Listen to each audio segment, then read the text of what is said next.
حوالے سے سوال پوچھا گیا ہے کہ حضرت موسیٰ علیہ السلام نے قبطی کو، جو کہ کافر تھا اور اسرائیلی پر ظلم بھی کر رہا تھا، اس کو قتل کرنے کے بعد مغفرت کیوں طلب فرمائی؟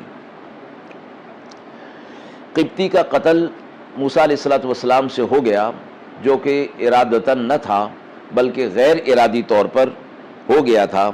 حضرت موسیٰ علیہ السلام سے اسرائیلی شخص کو اس قبطی کے ظلم سے بچانے کے لیے ہاتھ اٹھایا،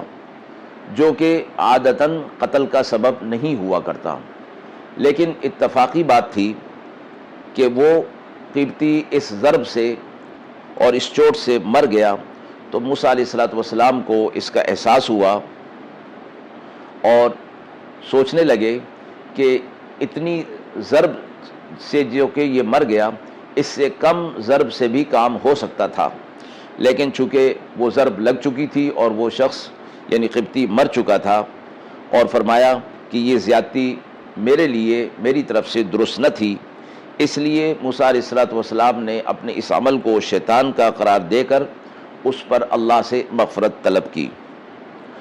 اور مفسرین نے یہ بھی فرمایا ہے کہ اگرچہ قبطی کا قتل مباح تھا، مگر انبیاء علیہ السلام ایسے معاملات میں بھی اس وقت تک اقدام کوئی نہیں کرتے جب تک کہ اللہ کی طرف سے کوئی واضح حکم نہ آ جائے۔ اس پر موسیٰ علیہ السلام نے اللہ تبارک و تعالیٰ کی طرف سے اجازت کا انتظار کیے بغیر چونکہ یہ قدم اٹھایا تھا اور اپنی شان کے خلاف اس کو سمجھا تھا،